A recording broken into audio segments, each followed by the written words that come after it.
चिराग पासवान की पार्टी की अभी उतनी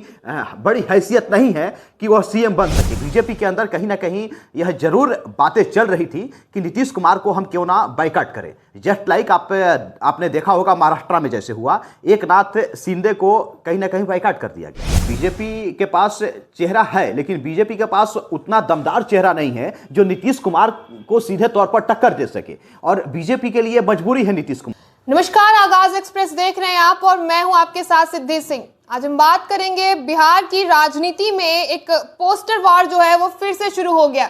या यूं कहें कि अब बिहार की राजनीति एक पोस्टर के जरिए ही दिखाई जा रही है। 2025 विधानसभा चुनाव से पहले पोस्टर वार जो है शुरू हो चुका है। जेडीयू द्वारा एक पोस्टर जारी किया गया है नीतीश कुमार के बारे में, जहां बताया गया है कि नीतीश मतलब सबकी स्वीकार्यता, नीतीश मतलब नौकरी रोजगार, नीतीश मतलब सामाजिक कल्याण। इस मुद्दे पे हम बातचीत करेंगे। बातचीत के लिए हमारे साथ हमारे सहयोगी संजीव जी। तो इस पोस्टर के जरिए आखिर नीतीश कुमार की जो पार्टी जेडीयू है, आखिर क्या वजह आ गई जो नीतीश कुमार को इतना हाईलाइट करने के लिए पोस्टर निकाला गया? देखिए सीधी, आपने पिछले दिनों देखा होगा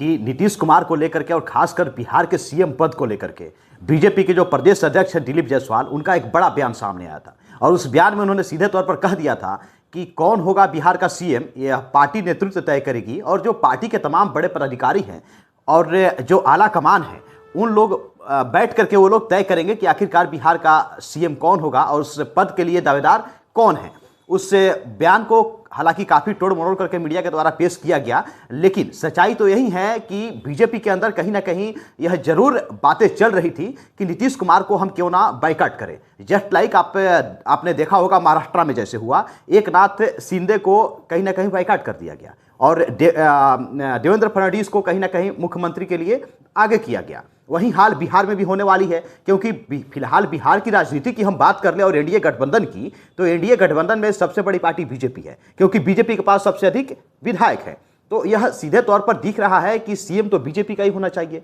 लेकिन बीजेपी के पास मजबूरी है कि बीजेपी के पास कोई बड़ा चेहरा नहीं है भी तो नीतीश कुमार को मतलब कि बाइकआउट करके चले जाएं और फिर से सत्ता पलट करके हम सत्ता में वापसी कर ले, यह संभव नहीं है। और जहां तक बात है नीतीश कुमार की पार्टी की तरफ से पोस्टर लगा करके, ट्वीट करके यह दिखाने की कि नीतीश कुमार की स्वीकार्यता जो है सबके साथ है ना, या फिर नीतीश कुमार को लगातार विकास पुरुष कहा जा रहा है। जेडीयू साफ शब्दों में कह ले, यह संदेश देने की जरूर कोशिश की है कि नीतीश कुमार को आप बाइकआउट नहीं कर सकते हैं, और 2025 के लिए जो सीएम की उम्मीदवारी है वह नीतीश कुमार पर ही सटीक बैठती है। इसलिए नीतीश कुमार के अलावे दूसरे किसी पर अगर चर्चा चलती है, अगर बीजेपी यह सोचने की कोशिश करती है कि 2025 में हम अपने पार्टी का सीएम दे, तो यह स्वीकार नहीं होगी, क्योंकि नीतीश कुमार सबके लिए हैं। आपने देखा होगा कि जब महागठबंधन से रिश्ता नाता तोड़ करके जनवरी लास्ट में नीतीश कुमार एनडीए गठबंधन के साथ मिल करके सरकार उन्होंने बनाया, तो एक बड़ा सा पोस्टर लगा पटना में, बड़े बड़े होर्डिंग लगे कि नीतीश कुमार सबके हैं। सीधे तौर पर यह दिखाने की कोशिश की गई कि नीतीश कुमार के लिए सबके पास दरवाजा खुला हुआ है, चाहे हम महागठबंधन के साथ जाए वहां पर भी मेरे लिए दरवाजा खुला हुआ है, एनडीए गठबंधन के साथ आए वहां पर भी मेरे लिए दरवाजा खुला हुआ है, यानी कि हम सबके लिए हैं, हम सबके हैं, है ना। इस चीज को फिर से दिखाने की कोशिश की गई है कि नीतीश कुमार को स्वीकार करने के लिए महागठबंधन भी तैयार है। इसलिए यह जरूर लिखने की कोशिश की गई है, यह जरूर बताने की कोशिश की गई है कि आने वाले दिनों में बीजेपी यह गलती नहीं करे कि 2025 में सीएम पद अपने पार्टी के तरफ से आगे लाने की कोशिश करके यह भूल ना साबित करे कि बीजेपी कहीं ना कहीं यह रणनीति उनकी फेल होने वाली है, और इस रणनीति के तहत बीजेपी को काम नहीं करनी चाहिए, क्योंकि नीतीश कुमार ही 2025 का सीएम फिर से बनने वाले हैं। जी संजीव जी, तो देखा जाए तो एक प्रेशर पॉलिटिक्स जो है जेडीयू की तरफ से बनाई जा रही है। कह सकते हैं हम कि एनडीए में सब कुछ जो है वो ठीक नहीं चल रहा है, खास करके जब बिहार की विधानसभा चुनाव बिल्कुल अब समझिए तो आ ही चुकी है जी, तो कह सकते हैं कि एनडीए में कुछ भी ठीक नहीं चल रहा है। देखिए, एनडीए गठबंधन में सब कुछ ठीक ठाक नहीं चल रहा है, यह कहना उचित नहीं होगा, लेकिन हाँ, एक सप्ताह पहले तक अगर आप जाकर के पास्ट में देखिए तो एनडीए में सब कुछ ठीक ठाक नहीं चल रहा था। प्रगति यात्रा पर नीतीश कुमार निकले, कल ही पहला चरण का उन्होंने शुरुआत किया बेतिया जिला यानी कि पश्चिमी चंपारण के वाल्मीकि नगर से। वहां पर आनन फानन में जो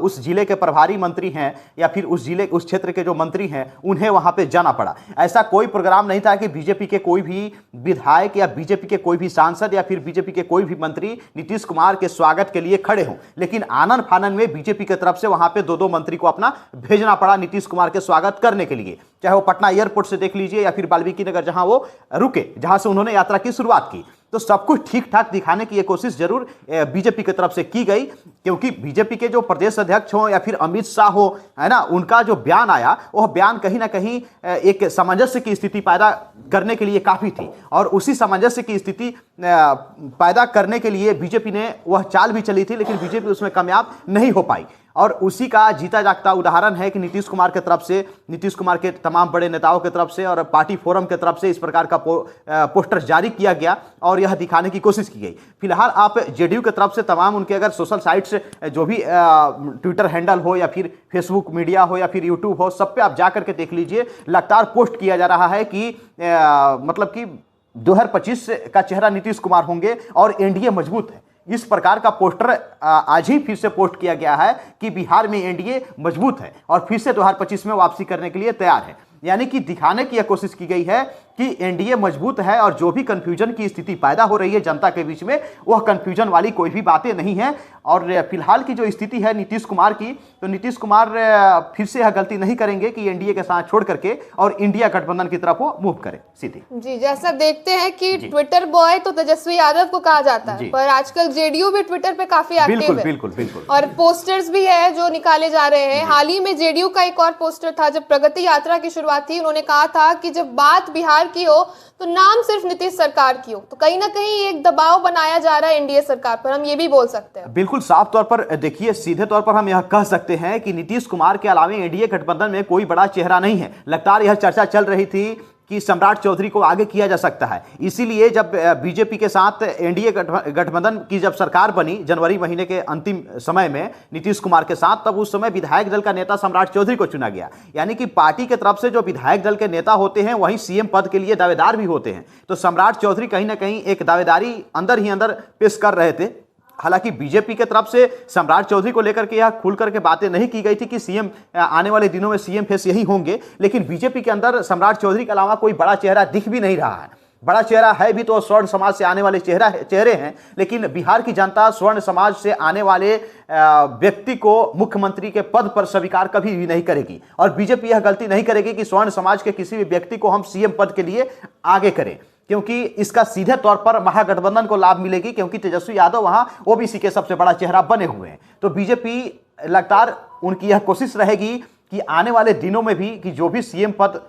पद के लिए हम उम्मीदवार दें, जिसे भी हम नियुक्त करें, वह ओबीसी समाज से ही आने वाला व्यक्ति हो। हालांकि नीतीश कुमार के अलावा फिलहाल कह लें जेडीयू पार्टी की तरफ से जिस प्रकार से बयान आ रहा है कि कोई वैकेंसी ही नहीं है बिहार में, और खास करके एनडीए गठबंधन में, तो यह साफ तौर पर संदेश दे दिया गया है कि नीतीश कुमार को ही आपको स्वीकार करना होगा और 2025 में भी नीतीश कुमार ही सीएम पद पर विराजमान होंगे सीधे। जी, देखा जाए तो अगर हम 2020 की बात करें, तब भी बीजेपी की सीट्स बिहार में जेडीयू से ज्यादा थी जी। तब भी वो झुक गई और नीतीश कुमार के साथ समझौता कर गए सरकार बनाने के लिए। 25 में भी कहीं ना कहीं नीतीश कुमार अब विकल्प ही बच गए हैं जेडीयू के लिए, एनडीए के लिए। कह सकते हैं कि बीजेपी के पास कोई चेहरा नहीं और खासकर बीजेपी एक दबाव में रह रही है। देखिए, सीधे तौर पर बीजेपी के पास चेहरा है, लेकिन बीजेपी के पास उतना दमदार चेहरा नहीं है जो नीतीश कुमार को सीधे तौर पर टक्कर दे सके। और बीजेपी के लिए मजबूरी है नीतीश कुमार, और बीजेपी के लिए ही नहीं, ये महागठबंधन के जो भी दल हैं या फिर महागठबंधन के लिए भी मजबूरी है, क्योंकि अगर महागठबंधन की तरफ नीतीश कुमार अगर मूव भी करते हैं तो नीतीश कुमार ही सीएम पद होंगे, मतलब सीएम पद की जिम्मेदारी संभालेंगे और सीएम का चेहरा होंगे। वही हाल एनडीए गठबंधन में भी है, और बीजेपी यह गलती नहीं करना चाहेगी आने वाले दिनों में कि नीतीश कुमार को हम बाइकाट करके अकेले लड़ लें, क्योंकि नीतीश कुमार के साथ एक बड़ी जनाधार मतलब कि उनके पार्टी के साथ जुड़ी हुई है। और नीतीश कुमार का खास करके अपना वोट बैंक है, कुर्मी समाज से आते हैं, लौह कुश समीकरण को लेकर के चलने का काम करते हैं, और खासकर सभी समाज के महिलाओं का वोट बैंक जो है वो सीधे तौर पर नीतीश कुमार को जाता है। आप देख रहे हैं प्रगति यात्रा के दौरान सबसे अधिक महिलाओं से ही संवाद कर रहे हैं नीतीश कुमार, और महिलाओं से ही मिलने का काम कर रहे हैं, उनकी बातों को सुनने का काम कर रहे हैं, क्या कुछ सुधार करनी चाहिए, क्या कुछ सुधार दिख रही है ना, इन तमाम मुद्दों पर लगातार नीतीश कुमार बात कर रहे हैं, और यह वोट बैंक सीधे तौर पर नीतीश कुमार के साथ है। तो बीजेपी की मजबूरी है नीतीश कुमार को साथ लेकर के चलना, क्योंकि बीजेपी चाहे कि हम चिराग पासवान के साथ, उपेंद्र कुशवाहा के साथ, जीतन राम मांझी के साथ गठबंधन को आगे मतलब कंटिन्यू कर सके और उस गठबंधन के बदौलत सत्ता में फिर से वापसी कर सके, बिना नीतीश कुमार के यह संभव नहीं है सिद्धि। जी, आपने चिराग पासवान की बात की, तो एक हाल ही में चिराग पासवान ने एक बयान दिया कि 2025 ना सही जी 30 में वो अपने आप को सीएम के दावेदार के लिए देख सकते हैं। तो लगता है कि अगर 25 नहीं तो 30 में तो नीतीश कुमार रिटायर हो ही जाएंगे सीएम के लिए, और चिराग पासवान के साथ जा सकती है एनडीए सरकार। देखिए, एनडीए गठबंधन के ऑलरेडी हिस्सा है चिराग पासवान, और चिराग पासवान यह कभी भी गलती नहीं करेंगे कि एनडीए गठबंधन को मतलब छोड़ करके और महागठबंधन की तरफ मूव करें। रही बात बिहार की, तो चिराग पासवान ने लगभग एक सप्ताह पहले ही एक बयान में कहा था कि मुझे बिहार के लिए ही काम करना है ना। केंद्रीय मंत्री का पद बहुत बड़ा पद मेरे लिए नहीं है। मेरी शुरू से ही सोच रही है कि मैं बिहार को आगे बढ़ाऊं, बिहार के लिए काम करूं, है ना, और बिहार के लिए एक नई मुहिम चलाऊं, बिहार को विकसित बनाने में मैं अपना योगदान दूं। मुझे दिल्ली में बैठ करके अच्छा नहीं लगता है। हम तो चाहते हैं कि हम बिहार में ही रहें और बिहार को विकसित बनाने के लिए तमाम तरह की योजनाओं को लाएं, और बिहार फर्स्ट, बिहारी फर्स्ट करके उन्होंने एक कैंपेनिंग भी लॉन्च किया था, और लॉन्च करने का सीधे तौर पर चिराग पासवान का मकसद भी था कि बिहार को आगे करना और बिहार को लीड करना। लेकिन जहां तक बात है चिराग पासवान का मुख्यमंत्री बनना, तो चिराग पासवान की पार्टी की अभी उतनी बड़ी हैसियत नहीं है कि वह सीएम बन सके, क्योंकि बिहार में फिलहाल उनके पार्टी के एक भी विधायक नहीं है। एक थे भी तो जेडीयू पार्टी में जाकर के शामिल हो गए। तो चिराग पासवान मतलब विधानसभा में शून्य हैं कह ले तो हम, और 2025 क्या 2030 में भी वह सीधे तौर पर मुख्यमंत्री पद के लिए दावेदारी नहीं ठोक सकते हैं, क्योंकि उनके पास उतनी विधायकों की संख्या रहेगी ही नहीं। और एनडीए गठबंधन में सीधे तौर पर हम कह लें कि दो बड़ी पार्टी है, बीजेपी और जेडीयू, और सबसे ज्यादा सीटों पर, सबसे अधिक सीटों पर हमेशा से बीजेपी और जेडीयू ही लड़ती आई है, बड़े भाई और छोटे भाई की भूमिका में, और वही भूमिका को 2025 में भी कंटिन्यू करेगी। तो इसलिए चिराग पासवान को उतना अधिक सीट ही नहीं मिल पाएगी, उतना अधिक उनके विधायक जीत करके ही नहीं आ पाएंगे कि वो सीएम पद के लिए दावेदारी अपना साबित कर सके। सीधे तौर पर बात हम कर ले कि जिसकी अधिक संख्या रहेगी, है ना, विधायकों की जिसके पार्टी में, उसकी सीधे तौर पर दावेदारी बनती है सीएम पद के लिए। लेकिन नीतीश कुमार के साथ बीजेपी या फिर आरजेडी के साथ जब जाते हैं, उस समय ये दोनों पार्टियां सॉफ्ट हो जाती है और नीतीश कुमार को सीएम पद खुद ब खुद दे देती है। लेकिन चिराग पासवान के साथ वैसा कुछ होने वाला नहीं है। चिराग पासवान को काफी मशक्कत करनी पड़ेगी उस मुकाम तक पहुंचने में। सीएम पद के लिए दावेदारी पेश करने के लिए उन्हें कहीं ना कहीं फ्रीडम तरीके से फाइट करना होगा, तभी उनकी विधायकों की संख्या बढ़ सकती है, तभी वो सीएम पद के कुर्सी तक जा सकते हैं। नीतीश कुमार के जैसा वो सोचेंगे कि कम सीट ला करके और हम सीएम बन जाए, है ना, ये संभव नहीं है। और बीजेपी नीतीश कुमार को तो स्वीकार करते आई है, या फिर महागठबंधन नीतीश कुमार को स्वीकार करते आई है, लेकिन चिराग पासवान के साथ ये गलती बीजेपी कभी भी करने वाली नहीं है, क्योंकि बीजेपी हमेशा से चाहते रही है कि आने वाले दिनों में सीएम की जो कुर्सी है वो बीजेपी के नेताओं को मिलनी चाहिए सीधी। चलिए, जब बात नीतीश कुमार की है तो हम तेजस्वी यादव को इग्नोर नहीं कर सकते। बिल्कुल, वो भी दावा कर रहे हैं कि 25 में तो एनडीए का सफाया तय है और महागठबंधन की सरकार बनेगी, और वहां तो सीएम फेस भी तेजस्वी यादव है। तो क्या लगता है कि ये राजनीतिक माहौल किस तरफ झुकेगा? देखिए, तेजस्वी यादव आज ही एक बड़ी बैठक बुलाई थी। तमाम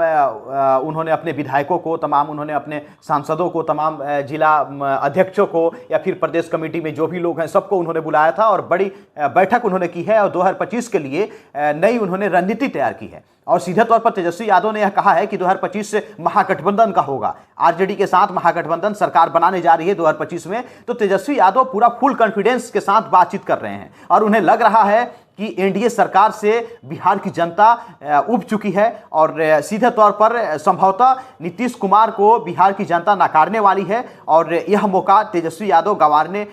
मतलब नहीं जा रहे हैं। और तेजस्वी यादव लगातार मेहनत भी कर रहे हैं, वह भी यात्रा पर निकले हुए हैं, वह भी यात्रा कर रहे हैं, फीडबैक ले रहे हैं, और तेजस्वी यादव सीधे तौर पर यह मान रहे हैं कि आने वाला दिन महागठबंधन की होगी, एनडीए सरकार की नहीं होने वाली है, क्योंकि तेजस्वी यादव ने जो भी वादा किया जब तक सत्ता में रहा, उस वादा को निभाने का काम तेजस्वी यादव ने किया है, और आगे भी करके वो दिखाने की कोशिश करेंगे और करने वाले हैं, क्योंकि वो सीधे तौर पर बिहार की जनता के लिए क्या कुछ कौन सी योजना लाया जा सकता है, जिस योजना का सीधे तौर पर ग्रामीण जनता को लाभ मिल सकता है। पिछले दिनों ही आपने देखा होगा कि माई बहन करके उन्होंने योजना की मतलब ऐलान कर दिया कि 2500 रुपये पर महीने हम सत्ता में वापसी करते ही महिलाओं के खाते में हम डालने का काम करेंगे, ताकि महिला और सशक्त हो सके, उनकी पारिवारिक स्थिति और मतलब कि मजबूत हो सके, है ना। आर्थिक स्थिति के साथ साथ वो विकास कर सके, उनके परिवार की विकास हो सके, उस पैसा से वो कुछ व्यवसाय कर सके ताकि उनका गांव समाज और उनका परिवार आगे बढ़ सके। तो तेजस्वी यादव लगातार इस प्रकार के योजनाओं पर उनकी पार्टी काम कर रही है और इस प्रकार के योजनाओं को लेकर के चुनावी मैदान में उतरने वाले हैं तेजस्वी यादव और पूरा कॉन्फिडेंस के साथ वो हैं कि 2025 में महागठबंधन की ही सरकार बनेगी। सिद्धि, तो जैसा आपने सुना कि 2025 चुनावी मैदान में एक तेजस्वी वर्सेस नीतीश कुमार की फाइनल परीक्षा होने जा रही है और ये देखना दिलचस्प हो जाएगा कि बिहार में क्या फिर से एनडीए की सरकार और नीतीश कुमार कमान संभालेंगे या इस बार पलटवार कर तेजस्वी यादव बिहार की परिभाषा बदलेंगे जैसा कि वो कहते हैं। तो आप ऐसे तमाम खबरों के लिए आप जुड़े रहे हमारे साथ और देखते रहिए आगाज एक्सप्रेस।